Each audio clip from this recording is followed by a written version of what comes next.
Hello, welcome to CIE academy. मेरा नाम सुष्मिता है और आज हम करने वाले हैं करंट अफेयर्स फॉर AEDO। और ये बहुत ही सिलेक्टिव क्वेश्चंस है और बहुत ही स्पेशल है और ये आपको बहुत ही हेल्प करेगा to crack your exam and to get good marks in current affairs. So let's start. तो हमारा पहला क्वेश्चन है, which company has recently been granted mini Ratna status. मतलब हाल ही में किस कंपनी को मिनी रत्न का दर्जा प्रदान किया गया है।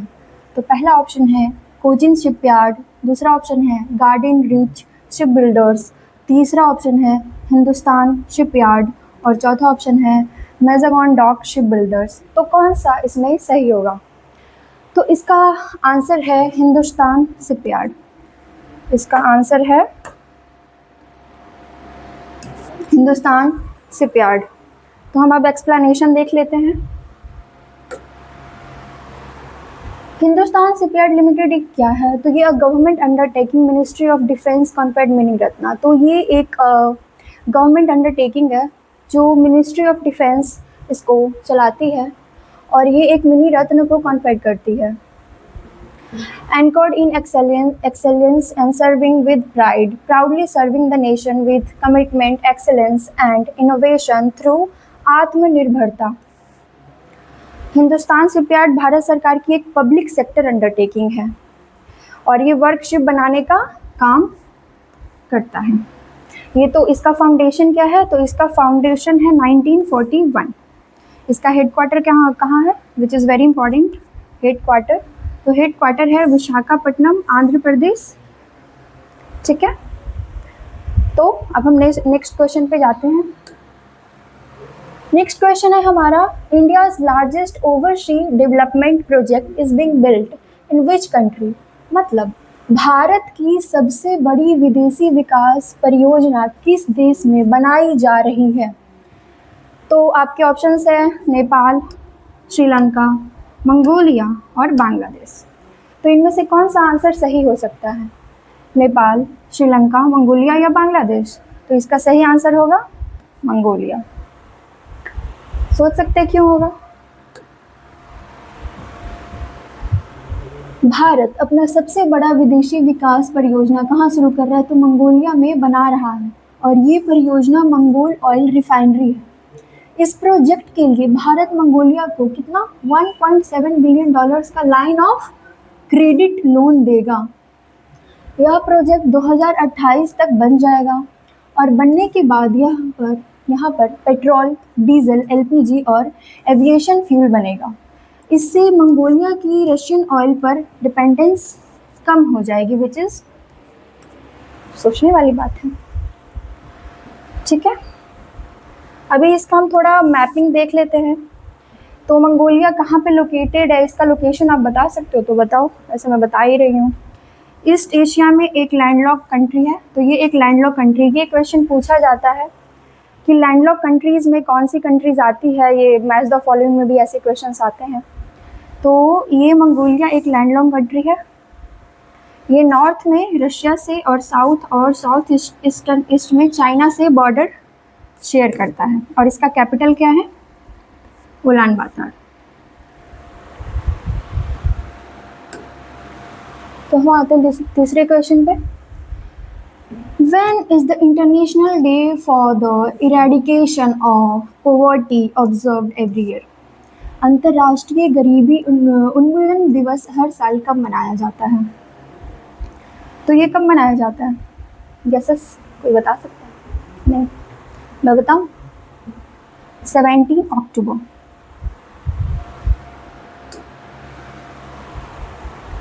हर साल 17 अक्टूबर को international day for the eradication of poverty को मनाया जाता है। ठीक है, अब यहाँ पे आप देख सकते हो कि ये पूरा आपको यहाँ लिस्ट भी प्रोवाइडेड है। तो यू कैन सी हर साल 17 अक्टूबर को international day for eradication of poverty मनाया जाता है। इस दिवस को उद्देश्य दुनिया में से पॉवर्टी को ख़त्म करने के लिए और अवेयरनेस बढ़ाने के लिए किया गया है। इस दिवस की शुरुआत कब हुई थी? तो इस दिवस की शुरुआत 1987 में पेरिस में की गई थी, जब 1 लाख लोगों ने साथ आकर world day to overcome poverty मनाया था। तो ये आपका इम्पॉर्टेंट है, इसको आप याद रखो। इस दिवस की ऑफिशियली मान्यता 1992 में यूएन के द्वारा दी गई है। किसके द्वारा दी गई है? तो यूएन के द्वारा दी गई है। इम्पॉर्टेंट है। और इसका थीम क्या था? तो ending social and institutional maltreatment by ensuring respect and effective support for families. So आप स्क्रीनशॉट ले सकते हो। ऐसे तो ये सारा नोट्स जो है वो आपको प्रोवाइड कर दिया जाएगा, डिस्क्रिप्शन में भी इसके लिंक होंगे, बट आप ले सकते हो एज यू विश। और ये आपका सारा लिस्ट है। तो 11 अक्टूबर को क्या मनाया जाता है? International day of the girl child. 13 October international day for the disaster risk reduction. 13 अक्टूबर को ब्रेस्ट कैंसर अवेयरनेस डे भी मनाया जाता है। 14 October world standards day. 16 October world food day. 16 अक्टूबर को और क्या? World spine day and world anaesthesia day. चलो ये क्वेश्चन बहुत ही मज़ेदार वाला है। तो क्या है? 8000 मीटर से ऊंचे 9 पर्वत शिखरों पर चढ़ाई करने वाली पहली भारतीय कौन बनी है? कौन बनी है? Who became the first Indian to scale 8,000 meter peaks? Anyone knows? तो इसका आंसर होगा भारत थमेनी। प्रोनाउंसिएशन है, देख लेना। 8000 से ज़्यादा उठा, 14 पिक कितने हैं? 9 है। फिर भारत हमेन भारत के पहले व्यक्ति बने हैं जिन्होंने दुनिया के 8000 मीटर के 9 माउंटेन्स को क्लाइंब कर लिया है। दुनिया में 8000 माउंटेन से बड़े माउंटेन 14 है, जिनमें से इंडिया को सिर्फ 9 पर चढ़ने की परमिशन है। उन्होंने यह अचीवमेंट दुनिया के 6th हाईएस्ट माउंटेन शोयू को क्लाइंब करने के बाद की है। अब ये जो शोयू माउंटेन है इसकी हाइट क्या है? तो इसकी हाइट ये है 8201 मीटर, ठीक है। और ये भारत थमेनिन ये कहाँ के हैं? तो ये आंध्र प्रदेश के हैं। ये कहाँ के हैं? आंध्र प्रदेश। चलो शोयू माउंटेन के बारे में ज़रा देख लिया जाए, क्योंकि जोग्राफिकल क्वेश्चन है और जोग्राफी से तो आते ही हैं क्वेश्चन। तो दुनिया का 6th हाईएस्ट माउंटेन है। इसकी हाइट 8201 मीटर है। Location China Nepal border. The world's largest mountain. Rank mountain name height rounded 1 mount Everest. फिर क्या है आपका? सागर माथा। फिर उसके बाद क्या है? शोमोलुगम। इसकी भी हाइट यहाँ पे आपको दी रखी है। फिर इधर से आप देख सकते हो कि यहाँ पे आपको सारे माउंटेन्स की और उसकी हाइट दे रखी है। आप पढ़ सकते हो इसको अच्छे से। आप स्क्रीनशॉट ले लो। ले लिया? नहीं लिया?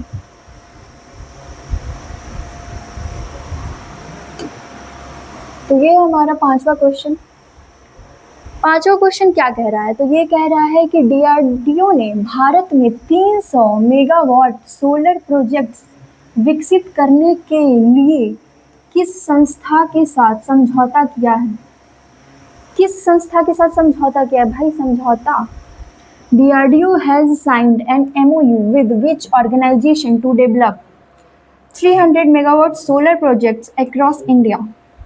So, any guesses? Anyone knows? कोई नहीं? चलना चाहिए। तो इसका आंसर होगा ACCI। क्या होगा? ACCI।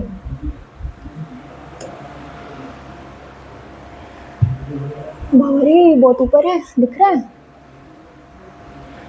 DRDO ने solar energy corporation of India, ACCI का फुल फॉर्म क्या हो जाएगा? ACCI का फुल फॉर्म क्या हो जाएगा? Solar energy corporation of India के साथ सोलर एनर्जी के लिए एग्रीमेंट किया है। किसके लिए? सोलर एनर्जी के लिए एग्रीमेंट किया है। किसने किया है? DRDO ने किया है। किसके साथ किया है? ACCI के साथ किया है, ठीक है। इस एग्रीमेंट के तहत DRDO भारत में अपनी सभी इंस्टीट्यूशंस में टोटल 300 मेगावाट के सोलर प्रोजेक्ट की स्थापना करेगा। यह डिसीजन DRDO ने अपनी सभी फैसिलिटी से कार्बन इमिशन को कम करने और भारत को नेट जीरो अचीव करने में मदद करने के लिए लिया है। ठीक है, तो आपको समझ में आया। सबसे पहली चीज़ कि डीआरडीओ ने समझौता किसके साथ किया है, तो एसीसीआई के साथ किया है। और एसीसीआई का फुल फॉर्म क्या है, तो एसीसीआई का full form solar energy corporation of India है। और इस एग्रीमेंट के तहत डीआरडीओ भारत में अपनी सभी इंस्टीट्यूशंस में टोटल कितने मेगावाट, 300 मेगावाट के सोलर प्रोजेक्ट की स्थापना करेगा। यह डिसीजन डीआरडीओ ने अपनी सभी फैसिलिटी से कार्बन एमिशन को कम करने और भारत को नेट जीरो अचीव करने में मदद करने के लिए लिया है। ओके, अब हम देखते हैं सोलर एनर्जी कॉरपोरेशन एसीसीआई के बारे में कि व्हाट इज़ दिस। तो ये भारत सरकार की एक पीएसयू है और इसका वर्क क्या है, तो नेशनल सोलर मिशन एनएसएम को इम्प्लीमेंट करना और भारत में सोलर एनर्जी को बढ़ाना। इसका स्टेटस क्या है, तो नवरत्न। मिनिस्ट्री क्या है, ministry of new and renewable energy. And foundation date 9 सितंबर 2011, हेडक्वार्टर न्यू दिल्ली। और मैनेजिंग डायरेक्टर कौन है हमारे, तो Akash Tripathi. Defence research and development organisation DRDO, यह इंडियन गवर्नमेंट की एक एजेंसी है और वर्क इसका क्या है, मिलिट्री से रिलेटेड रिसर्च और डेवलपमेंट। ठीक है, डीआरडीओ के पास करेंटली 52 रिसर्च लैब्स हैं, ये भी जान लो आप। कौन सी मिनिस्ट्री इसको चला रही है, तो मिनिस्ट्री ऑफ डिफेंस। हेडक्वार्टर कहाँ है इसका, तो New Delhi, established in 1958। And who is the chairman of DRDO, तो हो जाएगा आपका Sameer V Kamat. And time period, what was the time period, तो हर साल आयोजित किया जाता है, ये हर साल आयोजित किया जाता है। Founded in 1991 and who is the organiser All India Football Federation. Oh नहीं, ठीक है, ये नहीं है, ये दूसरा कुछ हो गया, इसको आप छोड़ देना।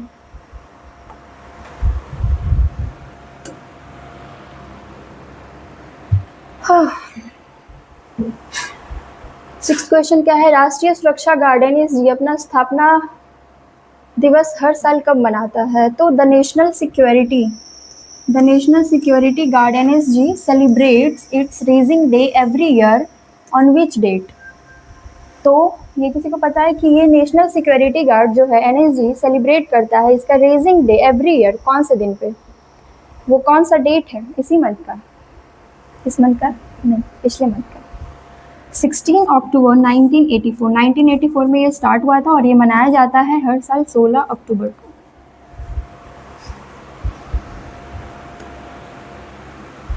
एनएसजी की स्थापना कब हुई थी, तो 16 अक्टूबर 1984 में की गई थी। इस मौके पर होम मिनिस्टर अमित शाह ने हरियाणा में एनएसजी के नए स्पेशल ऑपरेशंस ट्रेनिंग सेंटर का इनॉग्रेशन भी किया है। नेशनल सिक्योरिटी गार्ड यह सेंट्रल आर्म्ड पुलिस फोर्स है। इसे ऑपरेशन ब्लू स्टार के बाद काउंटर टेररिज्म फोर्स के तौर पर बनाया गया था। अब ये ब्लू स्टार, ये क्या है, ऑपरेशन ब्लू स्टार, तो ये तो सबको ही पता होगा, आपको भी पता होगा, हुआ था हमारे पंजाब के गोल्डन टेम्पल में। And formed 16 October 1984, headquarter is in New Delhi, and which ministry it is, Ministry of Home Affairs. Okay, the next question, it is about the mission which is held in which state. तो गोमती पुनर्जीवन mission किस राज्य में शुरू किया गया है, The Gomti Rejuvenation Mission has been launched in which state? बता सकते हैं? तो ये हुआ है यूपी में, बिहार में नहीं हुआ है, मध्य प्रदेश में भी नहीं हुआ है, राजस्थान में भी नहीं हुआ है, रॉन्ग गेसेस, ये हुआ है यूपी में।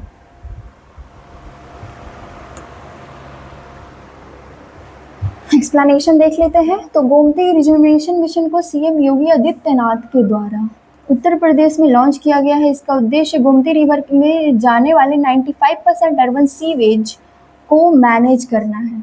सीवेज की प्रॉब्लम अभी हर जगह और इसको मैनेज करना तो बहुत ही इम्पॉर्टेंट है। एंड इस मिशन के तहत पूरे गोमती बेसिन को कवर किया जाएगा। And what will done under this mission, क्या होगा इस मिशन के अंदर, क्या होगा? तो गोमती रिवर के नेचुरल फ्लो को रिस्टोर किया जाएगा, उसमें जाने वाले 95% सीवेज को मैनेज किया जाएगा, नए सीवेज ट्रीटमेंट प्लांट्स बनाए जाएंगे ताकि गोमती रिवर में अनट्रीटेड सीवेज ना जा सके, लखनऊ में इकाना वेटलैंड और साजन लेक वेटलैंड बनाए जाएंगे, national mission for clean Ganga के तहत गोमती टास्क फोर्स बनाई जाएगी जो इस मिशन को मैनेज करेगी। गोमती रिवर क्या, तो गंगा रिवर की एक ट्रिब्यूटरी है, it is about this. Ganga river की एक ट्रिब्यूटरी है, ओरिजिन कहाँ होता है? गोमत ताल, पीलीभीत, उत्तर प्रदेश। लेंथ क्या है? तो 960 किलोमीटर। यह कैथी विलेज में गंगा में मिल जाती है। कहाँ मिल जाती है? तो ये कैथी विलेज में गंगा में मिल जाती है। यूपी की सबसे पॉल्यूटेड रिवर में से एक है, ठीक है।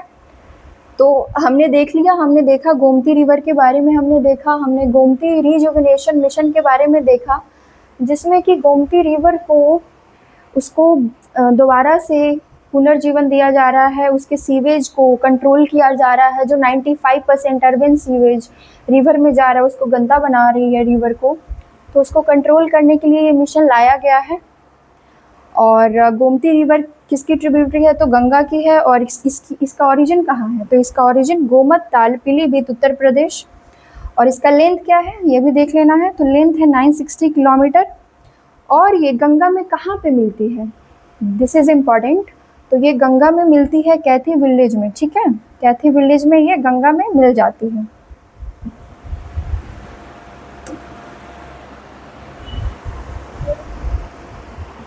एक क्वेश्चन, सो 30th सीनियर महिला राष्ट्रीय football championship Rajmata Jijabai trophy का खिताब किसने जीता है? Who won the 30th senior women's national football championship Rajmata Jijabai trophy? ये सुना है क्या कभी? नहीं सुना है। 30th ये याद रखना है, कौन से वाला है ये। अभी क्वेश्चंस को ट्रिकी फंसाने के लिए आपसे पूछा जाता है मोस्टली कि एडिशंस, नंबर्स, ये लोग नहीं पढ़ते और भूल जाते हैं, तो ये याद रखना है कि ये 30th senior women's national football championship Rajmata Jijabai trophy है।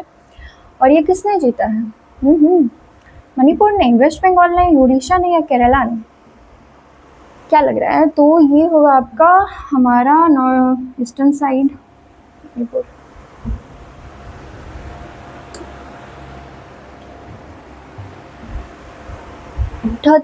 Thirtieth senior women's national football championship का आयोजन 4 सितंबर से 15 अक्टूबर तक किया गया था। यह चैंपियनशिप को राजमाता जीजाबाई ट्रॉफी के नाम से भी जाना जाता है। इसमें मणिपुर ने वेस्ट बंगाल को 1-0 से हराकर इसे अपने नाम किया है। मणिपुर का 24th टाइटल है, यह मणिपुर का 24th टाइटल है। क्वेश्चन, इम्पॉर्टेंट क्वेश्चन है ये। Senior women's national football championship women's के लिए एक फुटबॉल टूर्नामेंट है, इसमें सभी स्टेट पार्टिसिपेट करते हैं। टाइम पीरियड हर साल आयोजित किया जाता है। Founded in 1991, organiser All India Football federation. 2025 के विनर हमारा मणिपुर ही रहा, 2024 का भी विनर हमारा मणिपुर ही रहा है, ठीक है। और ये एक गवर्निंग बॉडी है AIFF, ये तो पता ही होगा।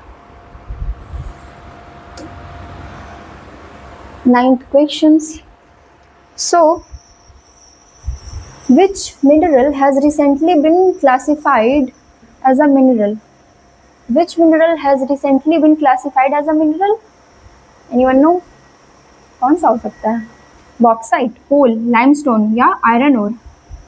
Which mineral? हाल ही में किस खनिज को मेजर मिनरल घोषित किया गया है? मिनरल से क्वेश्चन 70th BPSC के लिए भी सबने पढ़ा था और ये 71th के लिए भी, तो मिनरल से क्वेश्चन पूछा जा सकता है। सो प्लीज़ फोकस रखें इस पे। तो इसका आंसर क्या होगा?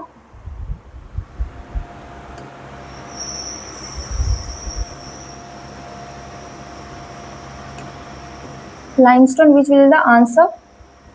Let me see the explanations. Indian government ने लाइमस्टोन को मेजर मिनरल के रूप में क्लासिफाई किया है। यह सरकार ने mines and minerals development and regulation act 1957 के तहत किया है, ये याद रखना है कि mines and minerals development and regulation, ये एक्ट कब आया था? ये आया था 1957 में। कब आया था? 1957 में। यह डिसीजन गवर्नमेंट ने लाइमस्टोन के बेहतर यूज़ और ईज़ ऑफ डूइंग को बढ़ाने के लिए लिया है। तो अभी हम ये जानते हैं कि मेजर मिनरल्स क्या होते हैं, ठीक है। तो मेजर मिनरल्स क्या होते हैं? भारत सरकार सभी मिनरल्स को 3 कैटेगरी में क्लासिफाई करती है, मेजर मिनरल्स, माइनर मिनरल्स और एटॉमिक मिनरल्स। मेजर मिनरल्स ऐसे मिनरल्स हैं जो कि भारत की डिफेंस इंडस्ट्री, एरोस्पेस और एनर्जी सेक्टर के लिए इम्पॉर्टेंट होते हैं और इन्हें भारत सरकार के द्वारा रेगुलेट किए जाते हैं, जैसे आयरन ओर हो गया, कोल हो गया, गोल्ड हो गया।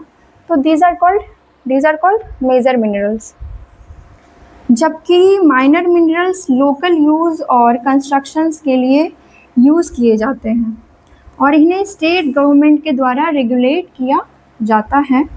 जैसे क्या हो गए हमारे माइनर मिनरल्स? क्या हो गए? Marble, slate, shale, sand. तो माइनर मिनरल्स जो है वो स्टेट गवर्नमेंट की प्रॉपर्टी हो गई और जो मेजर मिनरल्स है वो सेंट्रल गवर्नमेंट की हो गई, ठीक है ना, इतना समझ लेना है।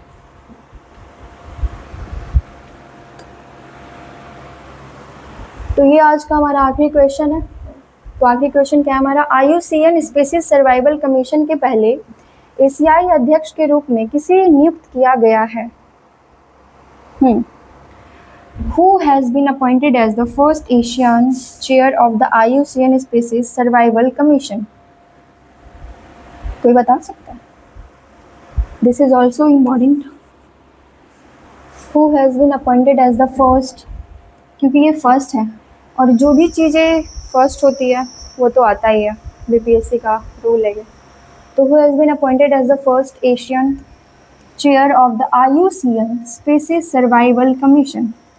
तो the answer is Vivek Menon या MK रंजीत सिंह या पूर्णिमा देवी वर्मन या Belinda right.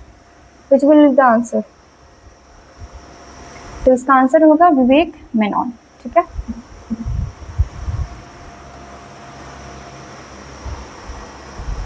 Wild life conservation Vivek Menon को IUCN species survival commission, IUCN प्रजाति उत्तरजीवित आयोग का नया चेयरमैन नियुक्त किया गया है। Vivek Menon Wildlife Trust of India के को फाउंडर और एशिया से इस कमीशन के पहले चेयरमैन हैं। ये याद रखना है, ये पहले हैं किसके? एशिया से इस कमीशन के पहले चेयरमैन हैं। डन।